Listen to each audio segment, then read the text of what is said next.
Why not have the determination to always want more and the drive to continue to improve and progress and get more and achieve more and give more and do more and experience more, yet the ability in your own mind and in your own heart to give yourself such meaning and depth to what you're doing now that allows you to feel pure joy and true deep fulfillment in each and every day of your life. And the reason I bring this up, because the other thing that happened while I was living in that village, was I had a little bout of malaria that I fought with. Oh. And growing up in Southern California, we tend to fix all disease with green drink meditation and, sleep. So I tried all three and it didn't work. And I even argued with the doctor for about a half a month saying, oh no, I'll just meditate my way through it. Welcome to the Habits to Goals podcast with Martin Grunberg. It's time to take control of your life. Are you ready to achieve goals faster and more consistently than ever before? You need the Habit Factor. You're listening to Habits to Goals, the podcast that helps you create the habits that lead to success. And here is Martin Grunberg. All right. So I got to tell you, on the front end of this, we had multiple technical issues, and I deliberated not too long, actually, because in this interview was probably 2 months ago. So I had to go back and listen, and I decided that there is this epic technological fail at the most insane time, and I'm just going to let it fly, let it ride. It's not too bad. There are a few issues, but I think you'll thoroughly enjoy this. Jairek gets into some really, really good stuff.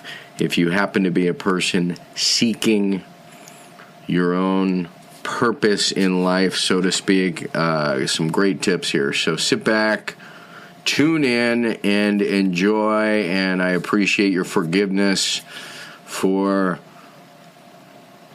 what can only be considered an act of God, technology issues. But I think they add a little flavor to the episode. Enjoy. All righty, here we go. Welcome back, Habits to Goals listeners. I hope you're ready for a fantastic interview with the one and only Jairek Robbins. He is, as you may already know, a #1 best-selling author. He's a fantastic keynote speaker. He's got tons, and I mean tons, of just really powerful personal development information, whether it's on his Facebook page, on his blog, his YouTube channel. So with that, let's give a warm welcome to Jairek Robbins. How you doing, sir? Good, man. Thank you for having me. Thank you, everyone who's listening, for taking a few moments of life to share your ears with us and listen in. Appreciate that. Yeah, well, as I had mentioned, you are a phenomenal veteran of the industry, a terrific student of personal development. So I know this is going to be a wonderful treat. So everybody sit back, turn up the volume, find a semi-quiet place to tune in. Hey, Jairek, we always kick this off with what we call the GTR. That is the Good Things Report. So you got a good thing for me? Sure.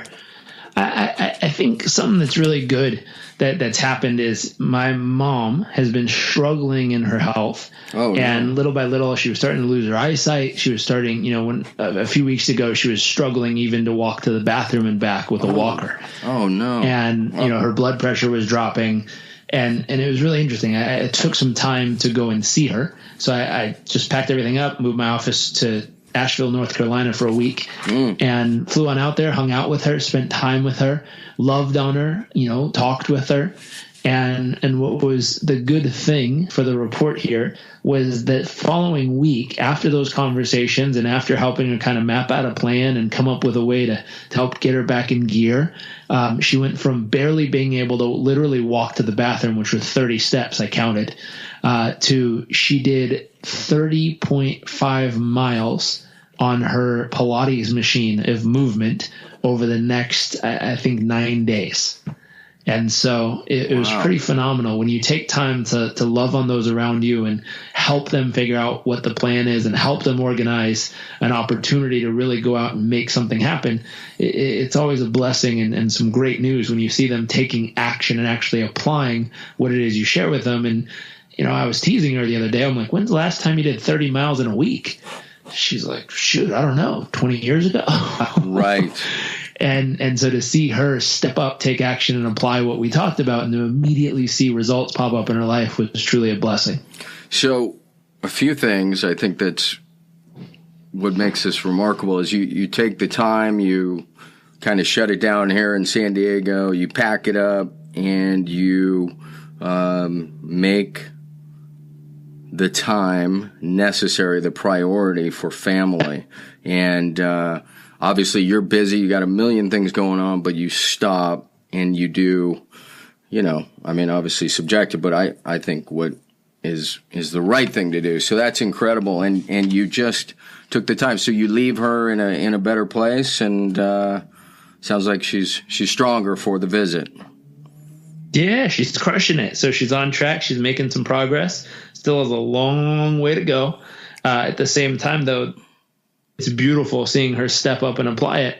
And, I help people all day long as a living, as a performance coach. I get to work with individuals and help optimize their performance. So it's kind of what I do. Right.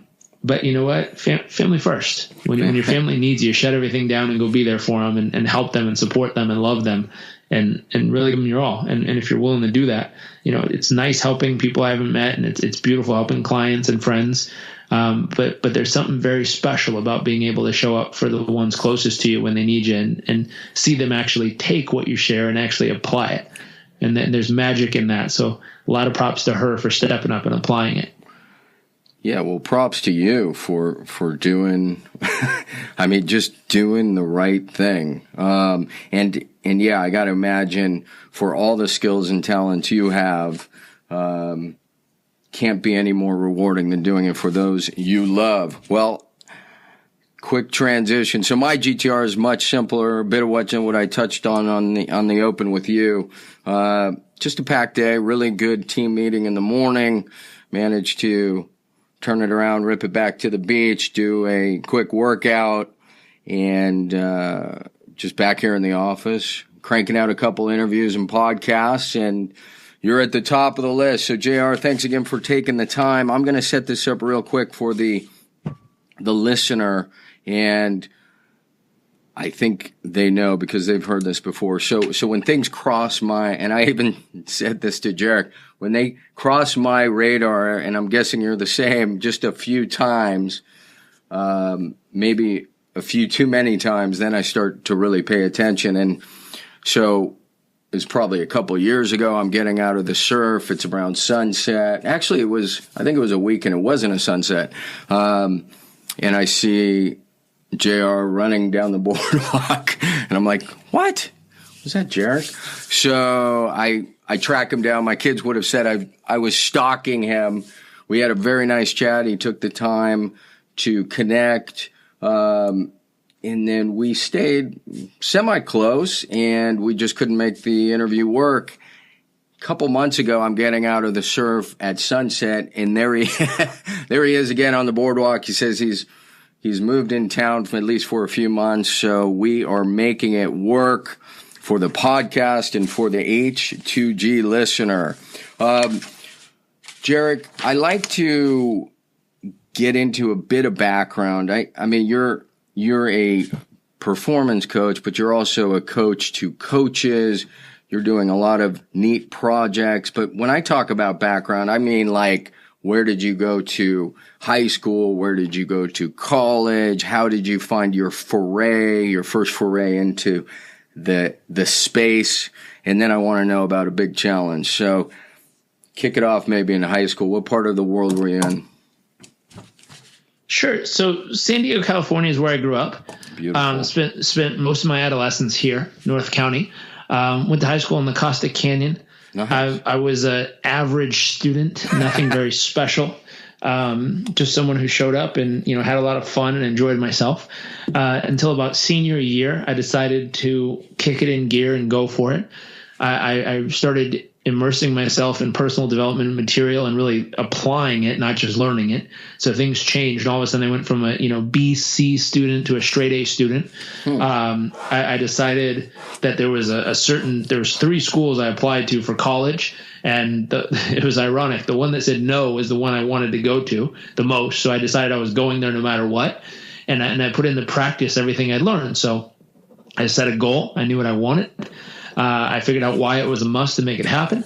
And I submitted my application. They said, and so I spent the next 24 days in a row going to the admissions office every single day. Wow. And just figuring out, like, how can I get in? And they're like, well, we said no, try again next semester or try again next year. I was like, nah, come on, there's always a way. And so I was talking to them and learning and coming in and figuring out what are all the different options that people can apply and late apply and reapply and apply to different programs and all kinds of stuff. And within that time period, I finally found a way in. And so I think it was about 30 something days later, I got my letter that I was going to the University of San Diego, private Catholic school here in San Diego. Yeah, it's an amazing campus, phenomenal campus. Totally beautiful.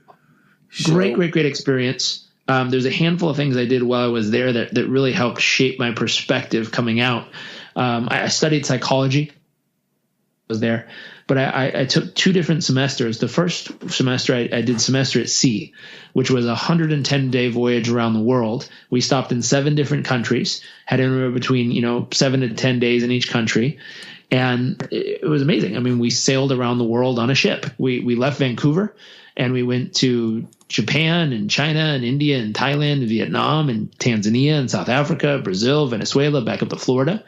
And along this journey of transitioning from a U.S. citizen to a world citizen and becoming someone who not just studied psychology but really truly got to walk into different countries all around the world and see stuff that was just on pages come to life, where you're studying cross-cultural and collectivist cultures and how they act and how they communicate and talk and look and all this stuff. And you walk into China and you go, wow, that's really how they are here. That's amazing. Right. And you studied the background of it, and you studied what brought them there and what caused it and what are the things they like and don't like and how things work there. And you go, wow, that's fascinating. And, I was studying another class was human sexuality. And that was fascinating because as we went around the world, you learned how cultures dated, how they courted each other, how they communicated with each other, right, what was acceptable and not acceptable in relationships. And so we, go to Africa and we'd go sit. We couldn't sit in bars, but we'd sit outside of them and watch people, older couples kind of flirt with each other or talk to each other or engage each other at different levels. And I was like, oh, way here. and it was fascinating. And one thing that happened on that journey was one, really truly experiencing what was going on in the world.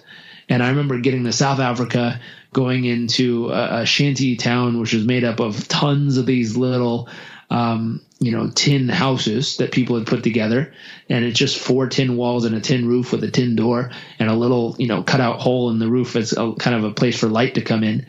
And what was fascinating is, on average, once a month or once every other month, a bulldozer would come through and mow down their whole city. Oh. And it was crazy seeing how much poverty there was and what real poverty looked like comparably. Like, right. You see homeless people and, people struggling, but you don't see people struggling at this level. And so I remember walking into a building that was shaped kind of like maybe an apartment building. And we walked into the hallway and you saw like the black tarnished smoke and, soot up against the wall where someone had to open fire in the building. And then you go in one of the rooms and they showed us, and there's 2 single beds, and it's a little tiny, couple 100 square foot room, maybe the size of like a standard dorm room in most universities here, and they open the room. There's 2 single beds, like a single university student would sleep on. And they said, oh, this is a 2-family room. There's, roughly, 10 to 12 people that sleep in this room every night. And you look around and you're like, where the heck do they sleep? And they're like, well, it's a family bed. So that single bed, that little tiny bed is for a family of, anywhere between 4 to 5 people.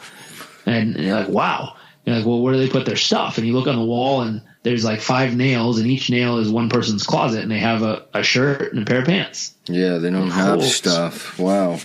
And so it's wild of seeing that kind of poverty and those kind of experiences, meeting the people, beautiful people who are doing the best they can with what they have where they are, trying to maximize what they can do with their life. And something opened up in my heart, and I decided, I was like, wow, if they're willing to put in the effort and try to maximize their life, I'm willing to come back and share whatever I've learned along the way to hopefully help them. And so I saw people who are willing to put in the effort. I saw people who wanted to do something and wanted a better life. And I said, hey, I've been blessed to be around lots of opportunities and lots of people who have taught me so much and how to really truly get the most out of life. So maybe I can come back here and share. And so I decided the next semester to take it off. I packed up all my stuff and I moved to a village, a rural farming village in East Africa.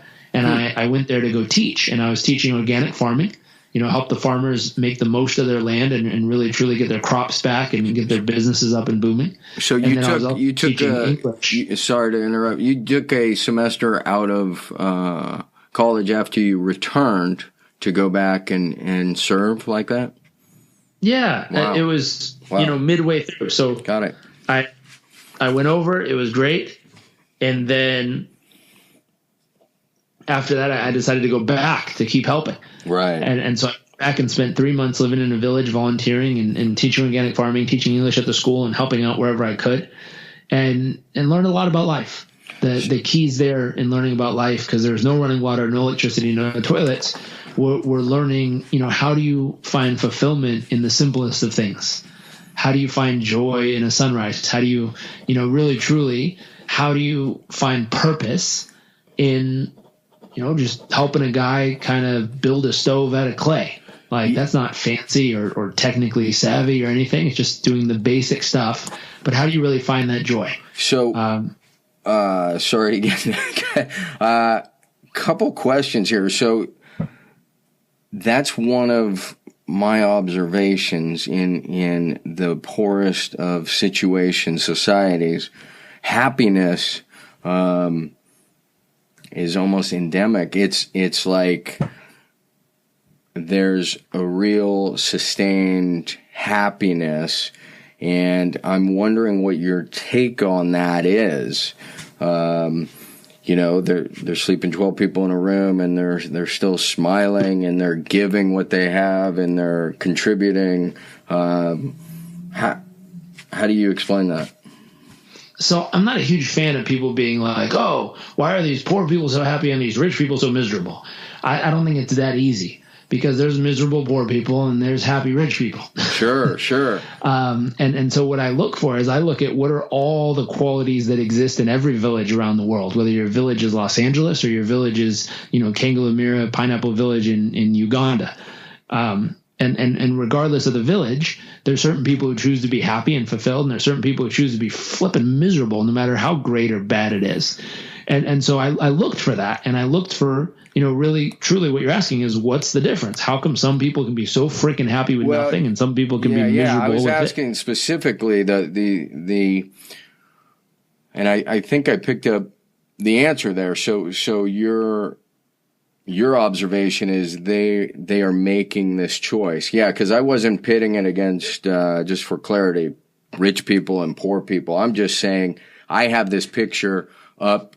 I spent some time in Tahiti surfing, and there's kids that I know they don't have a pot to piss in, and they're in a canoe paddling towards our, we're staying on some ridiculous yacht, and they're waving and their peace sign, and and it's pure. What I titled the picture is pure stoke, and so that's the question. And it sounds like you're noticing some key traits in the society, and it also sounds like you're suggesting that they're making either a subconscious or conscious choice to be happy. Yes, they're making a choice. Okay, good. And that choice exists everywhere. And I'll give you a more specific view on that choice. But you see it everywhere. Some of the people there really weren't happy with being there. Right. And some of the people there absolutely loved it. And I looked around and tried to figure out what was the difference. Got it. And so in observing that, I just watched and watched and watched. And one person that stood out specifically that was really remarkable was this little old man who was basically the janitor of a clinic about 100 yards outside of where I was staying. And so I was staying in a broken down old schoolhouse. It's just an empty kind of building. All the windows were broken out and the bars were bent and stuff like that. It was just old, no real doors on the actual facility entrance. But then in the back rooms, they had created 2 rooms, one for guys, one for girls, and it had a lock on the door that we could put our stuff in and sleep in at night. So we were staying in the back room of this little schoolhouse, and about 100 yards outside of the window, these big metal tin windows that had locks on them. So we'd unlock them in the morning and push them open. And about 100 yards out, there was this little clinic, which is like a mini hospital for the village. And so at the clinic, there was a little old man. He was the janitor or the caretaker, and he slept inside of this little tiny closet, like a broom closet, and a little cot in there. And he slept inside of the closet. And every single morning, this little man would get up, and he'd go out to the front porch, and he'd sweep this dirt path from the front porch all the way out to the main road. And he'd just sweep the path, step, step, sweep, sweep. Step, step, sweep, sweep. Just sweep the path real slow and easy. Super. And he'd get to the road, kind of stretch his back, turn around, work his way all the way back to the front porch. And something special happened, because every day he'd get to the front porch, he'd kind of stand up straight, put a big smile on his face, and he just looked so damn proud of what he was doing. And I remember looking at this guy and being like, wow, like that guy is experiencing joy for whatever it is he believes he's doing. Obviously, he's just sweeping dirt off a path, but why does it bring him so much joy? And it looked like purpose, like almost like this guy was on a mission. He just enjoyed it so flippin' much. And it was every morning at sunrise, no matter what, never missed, every day. And like after 10 days, who cares? 20 days, that's nice. After like 35, 40, 50 days in a row, it's like, wow, this guy never misses. He always does it. And he seems so flippin' happy every single day because of it. And so I had to ask him. So I remember going over there and translate, because he didn't speak English, and in the local language called Luganda, just Uganda with the L in front of it. And so we were talking to this guy, and we asked him, we said, why do you do what you do? And he kind of shrugged his shoulders, looked back at my friend and said something. And she looked at me and said, he said, because I'm supposed to. Wow. I was like, no, like, why do you do what you do? And then so she kind of laughed a little. He's a question. And all of a sudden he got this huge smile on his face. And he said one of the most beautiful things I've ever heard. Huge, huge smile on his face. And she translated it. She said, she's like, that was beautiful. He said, the reason I... No. What?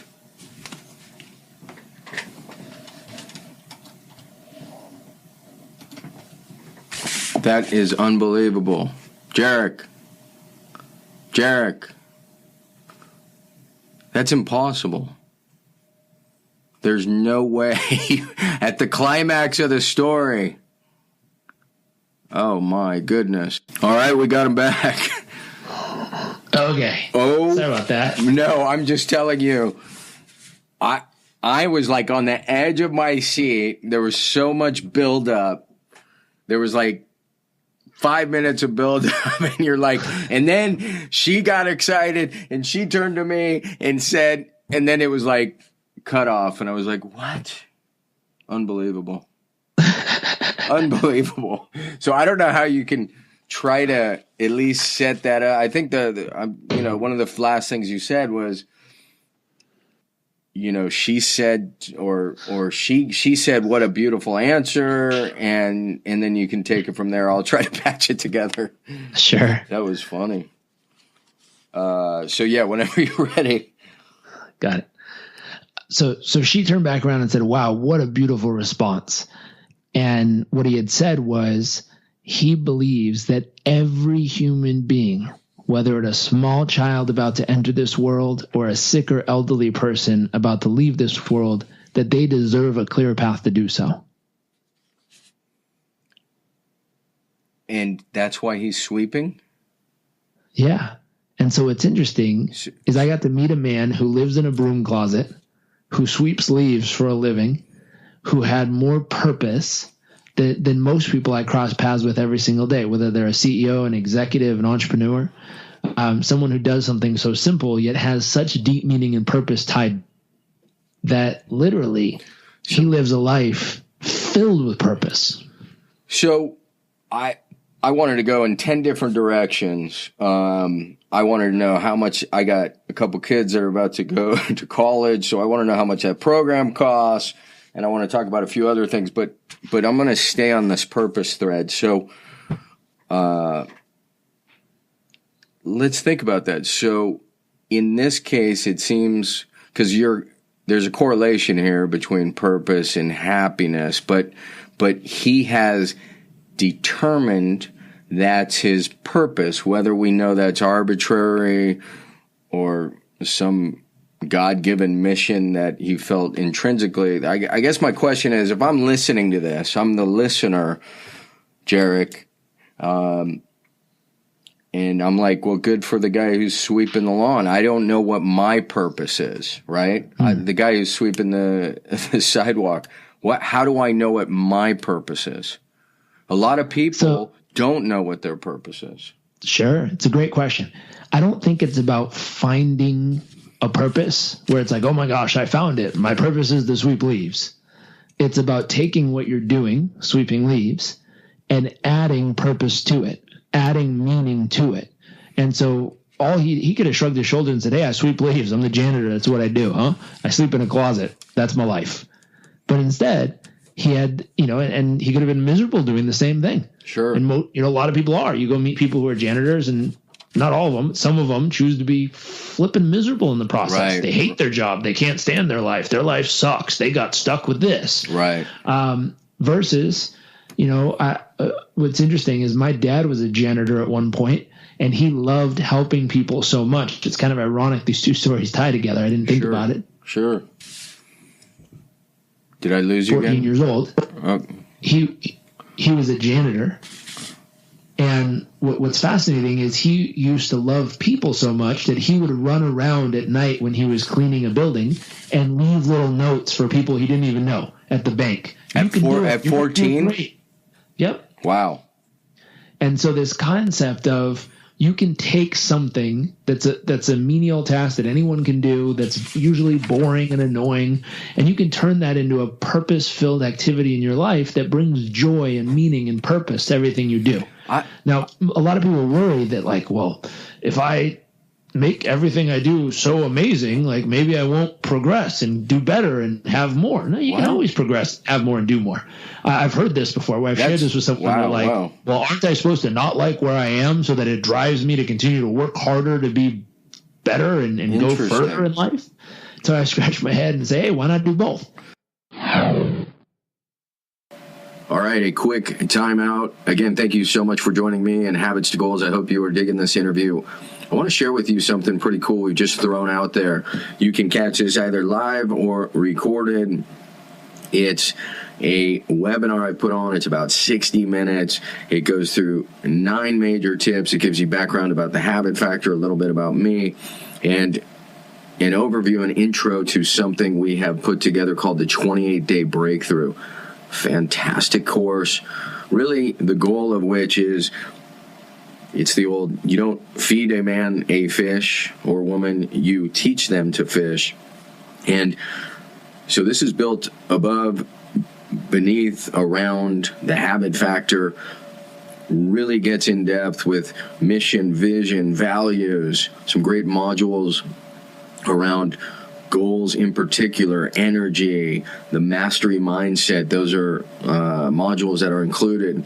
Anyways, check it out. All you have to do is go to thehabitfactor.com/28. That's the number 28 day, D-A-Y, webinar. That's thehabitfactor.com/28-day webinar. You can get the info, sign up, and hopefully we'll see you on the inside. And with that, let's get back to this fantastic interview. Cheers. Why not have the determination to always want more and the drive to continue to improve and progress and get more and achieve more and give more and do more and experience more, yet the ability in your own mind and in your own heart to give yourself such meaning and depth to what you're doing now that allows you to feel pure joy and true deep fulfillment in each and every day of your life. And the reason I bring this up, because the other thing that happened while I was living in that village, was I had a little bout of malaria that I fought with. Oh. And growing up in Southern California, we tend to fix all disease with green drink meditation and, sleep. So I tried all three and it didn't work. And I even argued with the doctor for about a half a month saying, oh no, I'll just meditate my way through it. And he laughed at me. And he's like, hey, pal, I don't know where you're from, but around here, when you get sick, take the freaking medication. Right. I'm like, where I'm from, we meditate and drink wheatgrass. And he's like, okay, buddy.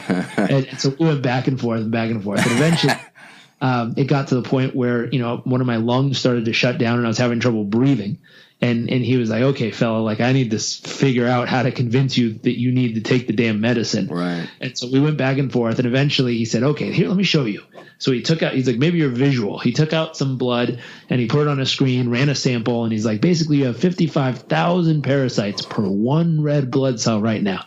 He says every 8 to 10 hours, they're going to hatch. They're going to explode out of the cell and kill that red blood cell. They're going to go lay eggs in all the other cells of your body. And they're going to massively dehydrate you because they feed on water. So they're going to soak all the water out of your body. And you're just going to feel like crap. And 55,000, 8 hours from now, will turn into 110, then 220, then, just go, and it'll go rapidly because you're kind of at that hockey stick curve part of the rampant growth in your body. And so he said, one thing that's crazy is based on what's going on and based on how this is happening, according to my calculations, you got about 6 days. Yeah, well, that will wake you up. Yeah, so I'm 20 years old, being told I had 6 days left to live, potentially. And that's obviously not part of the plan at 20. No. That doesn't fit into my 20-year vision for my life and everything I want to accomplish, like the important stuff, having a family, building a business, graduating school, maybe traveling more and doing good in the world. And a friend of mine, he was pouting over a girl a long time ago that broke up with him. So he went to Central America and he ended up flipping a Jeep by accident. And when it happened, he almost died. He was on the side of the road bleeding, and some dude on a moped saw him, picked him up, threw him over the back of a moped, and drove him 5 miles to a clinic that saved his life. And in his experience of, possibly facing death in that moment, something went through his head. He goes, when anyone faces that moment, you realize there's really three big things you got to pay attention to. And the first is, did you really live fully when life gave you the opportunity to? Did you squeeze the hell out of life and take advantage of those opportunities and, grab the bull by the horns and make the most out of it? And he said, number two, did you really love? Did you love deeply with all of your heart and soul and give every ounce of your mind, body, and spirit and soul to the people that you cared about most in the moments where you could? Or did you hold back? And then number three, did you really matter? By the way you lived your life, no matter how complex or simple it was that day, did you do something that will actually make a difference and far outlast your physical presence on this planet when you physically are no longer here? Well, that's I remember scratching my head at 20 years old and kind of pondering, how would I have to live the next 6 days if that's all I had, so that I know I lived fully, I loved deeply, and somehow I mattered. Right. That's I'm just processing. I wrote that down, but I want to contain these stories and move back to you handed the audience and myself an absolute gem here, which is this mindset we talk about all the time, whether we're going to own something and be responsible and proactive, or we're going to sit around and wait for something. And what I'm getting at is, by deciding to add purpose to the menial, and by the way, that's just a subjective title or tag we're putting on our work, by choosing to make that purposeful, we are taking responsibility. And I totally agree with you. What happens there is you take, again, I hate to use the word menial, but you take this task and you elevate it to a point where you can only move to the next level. I mean, it's almost impossible to not continue to, like, somebody's going to notice, and like the waiter who just does a bang up job becomes the manager, and then they end up owning the restaurant. And I think what I love, because one of the great twists, Jairek, on purpose is, you don't necessarily find it. The one I love is you discover it by looking deep within. But what you've added, this beautiful spin of, you don't just discover it, but you put it into your work. So fantastic. Absolutely beautiful. And I know the crazy thing is we had a slight technical difficulty and we're slightly short on time. And I'm going through some of the background here, but I'm going to have to bump it up a tad. And by the way, thank you for that checklist with 6 days to live. Did you matter? Did you make an impact? I'm going to reiterate it so everybody can write this down. Did you love fully? And you said, did you live fully, right? Yep. Okay. So good stuff there. So to speed this up just a hair, great background, great stories. Thank you so much. I told you, listener, this was going to be powerful. That whole purpose thing was fantastic. So how do you battle through tough days? Well, I would say, just to give reference, same story. A tough day is someone telling you got 6 days left to live. Obviously, right? Not my favorite day in the book of life. But in looking at a day like that, what do you really do? And there's two choices. You can give up and be like, well, if I got 6 days, I guess I'm just going to go lie there and that's it. Or you can work to make it how you want it to be. And so I remember sitting there and being like, well, those are my two choices: give up or make life the way I want it.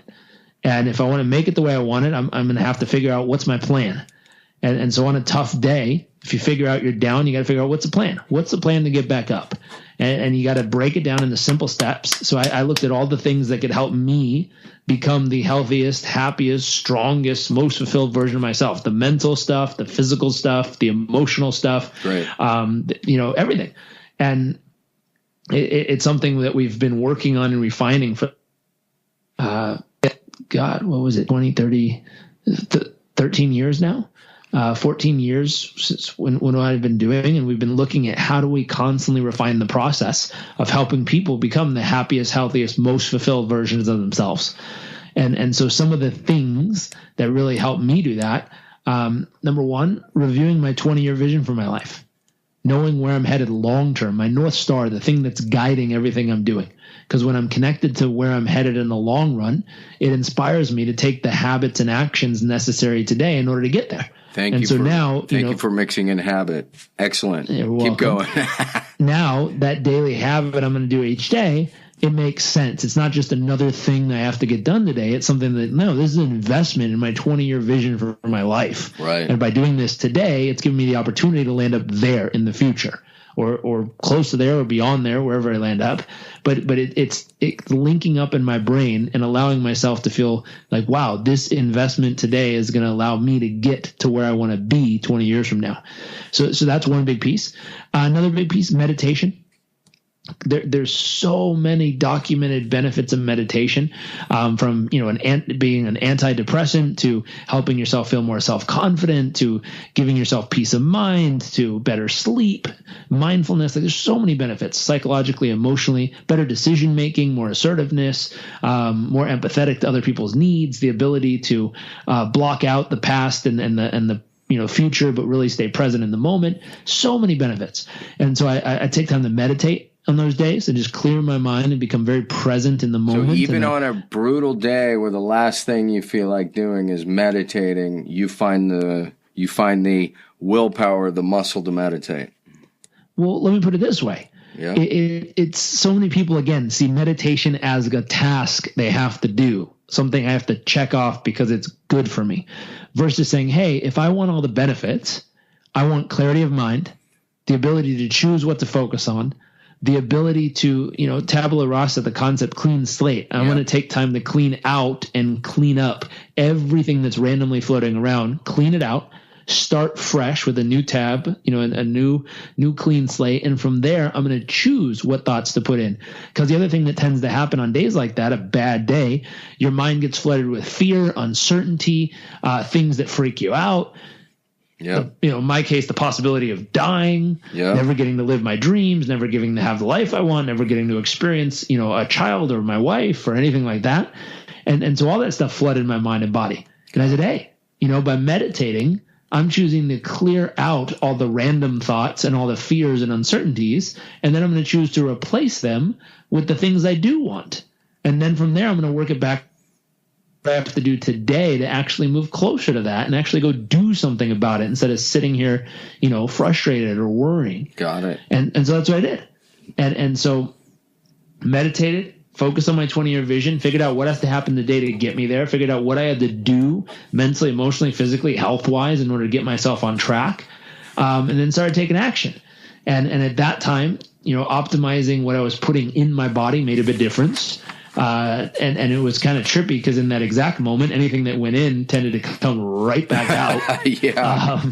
And so, but I had to figure out what could I put in my body that would help me sustain and stay strong physically while I'm going through this, physical kind of challenging moment. Medicine. And medicine helped, but the medicine made me sicker than I've ever been in my life. And that's part of it. They said, when you take this pill, you're going to feel worse than you've ever felt in your entire life. I'm like, thanks for the pep talk, doc. Yeah, that really helped. Now I'm pumped to take it. And they said, because how it works is when you take pill number 1, it causes all the malaria to hatch at the same time instead of in waves. So instead of having, 55,000 parasites, let's say all of a sudden you jump up to 180,000 parasites in one hit. And so like your body just gets hit by a brick frickin' wall, like a freight train smacks you. And then the second pill hopefully will kill them all. And he says, we're going to repeat pill 1 and 2 until we get it all out. So I'm like, great. That sounds like a pleasant 12 days ahead of me. and that's what happened. I spent, about 11, 12 days in the hospital going back and forth, pill 1, pill 2, pill 1, pill 2 each day. And we just kept doing it to push all the malaria out and then kill it off as it was, hatched into my body. And so that those kind of bad days, meditation helped, learning how to control pain in my body by using my breath to control my autonomic nervous system. So there's simple breathing patterns you can use that allow you to kind of stay at your strongest mental and physical point. There's a really cool guy that we partnered up recently on a new program we created called, his name's Wim Hof. Yeah, I thought you were going to mention him. This dude holds 23, world records, Guinness Book World Records for getting his body to act, be at super performance in frigid cold conditions. So he holds a record for the longest swim under an iceberg wearing just a pair of shorts on one breath. Yeah, it's unreal. He holds crazy world records. And so, learning breath techniques like that allow me to strengthen my mind and body and strengthen my emotional resilience and also my ability to take on physical pain while I'm going through a really shitty time. So the Wim Hof stuff. No pun intended. Hey, my buddy did that Poland mountain ice hike with Hoff or one of his team. You know what I'm talking about, where they do the retreat and then they climb up the mountain in shorts? Yep. Yeah, so unreal. Well, to keep this thing moving, and this is fantastic, how do you define success? So for me, success is really simple. And this is what, our company motto is. It's getting to the person that needs us most at the moment they need us with exactly what they need. And that's our goal each and every day. And we've been blessed to be able to reach millions of people around the world with podcasts and books and programs and everything else we do. But the goal is really simple. Reach one person each day who needs us. And the crazy part when we start the day is we don't know where they are, who they are, what they're going through, or what's going on in their world, or what they need. But we go out on a mission, and through podcasts, Facebook Lives, Instagram messages, emails we send out, our products, our programs, our events, keynote speaking, all the stuff we do, our different websites we own and businesses we own. Between all that different stuff, our goal is to find a way to put something out that hits the person who needs it in that moment. And my belief is, if I do that each and every day, I'm successful. I love it. Repeat that mission again. Did I lose you? The moment they need us with a message they need. Say it again. You cut out just a hair. Sure. To reach the people that need us most at the exact moment they need us with the exact message they need. Beautiful. I'm a huge proponent.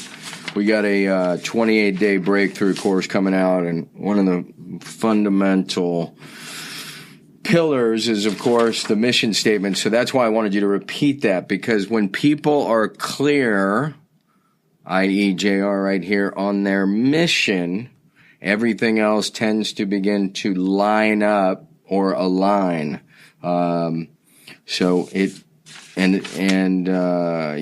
It makes this idea of success, which is why I asked the question, much more attainable.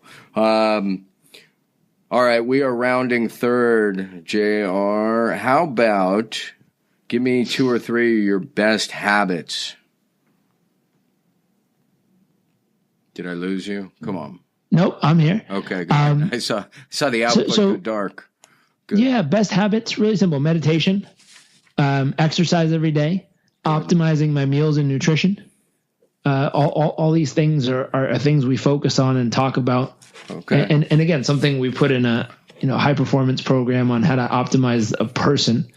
And they're things we look at, and they're things we use with all of our clients on how to keep them at their absolute best person.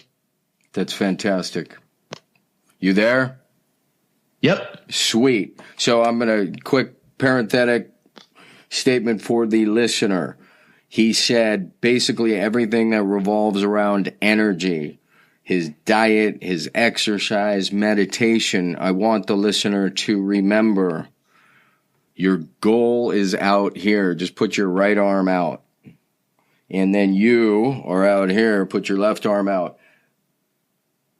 It's going to take energy to go from the left arm to the right arm to your destination, which is why a guy like JR is focusing. He's saying these are his best habits, and they all have to do with optimizing his energy. So I'm just asking you, listener, to question, are you optimizing your energy every day as you step into the day? So that's great. Do you mind sharing? Is there any habit or two? And again, this is optional. Some people pass. 1 or 2 not so great habits that you're trying to correctify. Let's see.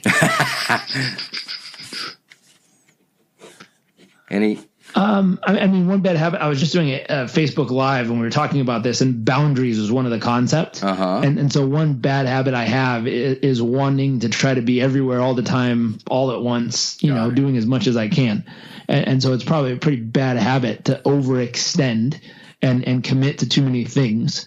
And the rectification is obviously practicing the art of saying no to more things. Radical. And the ability to stay focused on the core important ones that really make the difference. What I love about that is the prior podcast, and I'm not kidding. Well, again, I don't know when this airs, so it's not going to be probably prior to your air date, but if you go back, and the last one that came out is called Why Adding Controls and Constraints to Your Life is Essential.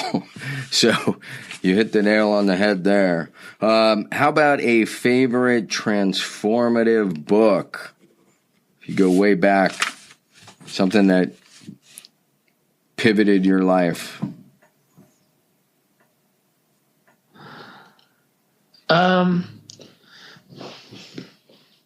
Let's see. Depends on how far you want to go back. There's no right or wrong answer. You could go back to 4 years old, man. Yeah, I mean, The Alchemist obviously is an inspirational book that really touched me and it was inspiring. As a Man Thinketh, the concept of really learning about logotherapy and the meaning or purpose you attach to things are the meaning and purpose that show up in them. Isn't that awesome? Yeah. Rich Dad, Poor Dad, the concept of, I can't do that versus how can I do that? There's a game changer because you just look at everything you want to do in life, and instead of allowing the voice that's like, oh, I can't do that, be like, no, how can I do that? How can I make that possible?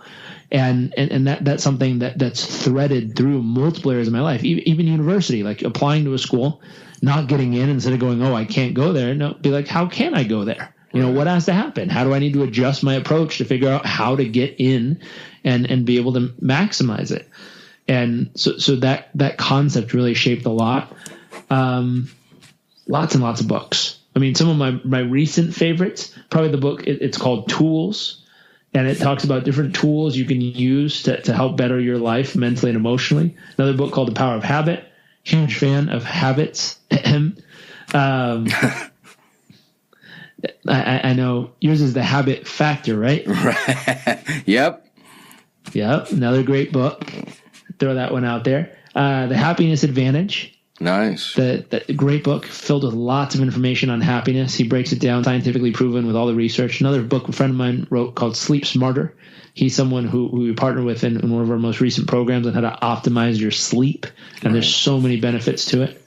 So tons of great books. Well, I think, first of all, an amazing hit list right there. I'll link to all of them from the show. I'm just trying to share this to the audience member, the listener, to realize that you just get a very quick sense how well read Jairek is. He just rattled off 10 books, all very, very powerful. All right. So, and just by the way, we're leaving a lot on the table. We're going to have to probably have you back. We could do this for days. But speaking of controls and constraints, it's good to button things up. One of your last books was Tools. So that's a beautiful segue here, Jairek. Something I like to ask, a favorite app, website, something that you aside from the phone itself, a tech tool or gadget that you can't live without. So going back to meditation, there's a great device called MUSE that I use every single day with myself and my clients. And it's a medical grade EEG scan of your brain waves. And what happens is you sit down and you meditate with it on your forehead, and it literally tracks and it tells you how well you're able to calm, clear, and focus your mind. And so when you're super active with lots of thoughts, you hear thunderstorms and lightning bolts. And then when you're completely calm, you hear little tweeting birds. And so that app/device that we definitely use every single day. And it makes such a big difference because it allows you to get feedback on how well you're actually able to be present and really, truly calm do it. Mind. So many people try to meditate and they close their eyes, talk to themselves for 20 minutes, open their eyes and go, I think I did a good job. I don't know. And this one actually shows you how well you could do. And it gives you little insights and tips on how you can actually better your performance. For that one, if people are interested in checking it out, you can use the link highperformancemuse.com. And I think it gives like 15% off or something like that. Well, that's sweet. I think you just pushed me over the edge. I know when we had lunch, you showed it to me and I was kind of geeking out, and then, life happened. So now you have pushed me over the edge. Give me that URL again, highperformancemuse.com. Yep, highperformancemuse.com. Sweet. I will link to that as well. All right, before we sign off, my friend, and great job. Thank you so much. That was just amazing. Is there any, you're always, being the great entrepreneur that you are, you got a project here or there. Is there anything worth pimping out, promoting, anything you want to share with the audience? The new high performance program we have. Yep. Is we're proud of it. We're very, very proud of it. If you go to udemy.com/high performance, it'll pop up. It's in partnership with Udemy. And then if you want, I'll send you guys a link you can put to in the show notes that'll we'll do like a 50-60% discount for everybody if listening. That's huge. So we'll give you a code. You can throw it in the notes, and they can use that to grab a discount if they like to grab a copy. That would be fantastic. What a gift. And that's Udemy, right? Udemy. I will just link to it again. I don't think this is probably going live until the new year. Just keep that in mind. Hopefully, I know some of that stuff has an expiration date. All right, with that, Jairek, we're pretty close to on time. You have been the all-star rock star. Is there any kind of passing thoughts, final words, comments you want to share before you sign off? The core message we live by, and this is just something we try to spread out into the world, which is it's just simple. Learn it, live it, give it. Take time to learn what it takes to turn your dreams into reality, and learn as much as you possibly can.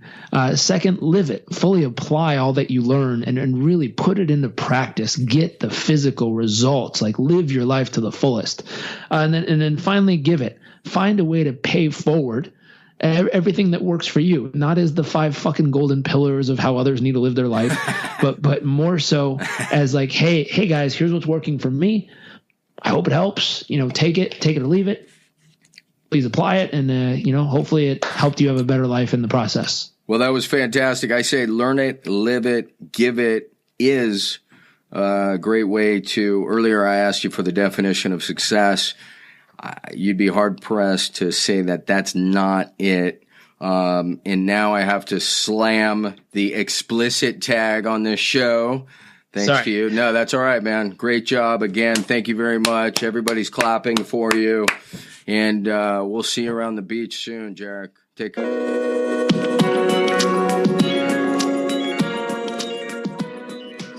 Today's episode is brought to you by Audible.com. There are over 180,000 titles to choose from. If there's one thing I know, and I think Jim Rohn was the one who said this originally, in 5 years, the difference in your life will be largely based upon 2 things: the books you've read and the relationships you have fostered. Doesn't it make sense to take advantage of the downtime, whether you're on the road, on a run, in the gym, kill a couple birds with one stone, get a book going? It's phenomenal. The more people I turn on to it, the more compliments I get. Not that I've actually done anything. 180,000 titles to choose from. You get 1 free book a month, 30% off any other book. Again, check it out. audibletrial.com/habits to goals. I'm going to say that again real quick. audibletrial.com/habits to goals. And that is the number 2. And of course, when you support our sponsors, you are supporting the show. So thank you again. I am extremely grateful. We'll see you at the next episode.